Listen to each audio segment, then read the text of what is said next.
Ashley Berardi with REMAX Fine Properties. Did you know that even over the past year as the market cooled, homeowners gained an average of over $30,000 in equity?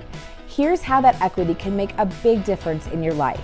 You can use your equity to buy a home that fits your changing needs. Are you short on space? Use your equity to power a move into a larger home. Too much space? Use it to buy a smaller home that better suits your lifestyle. Not ready to move just yet? You can also use it to reinvest in your current house to increase your home's overall value.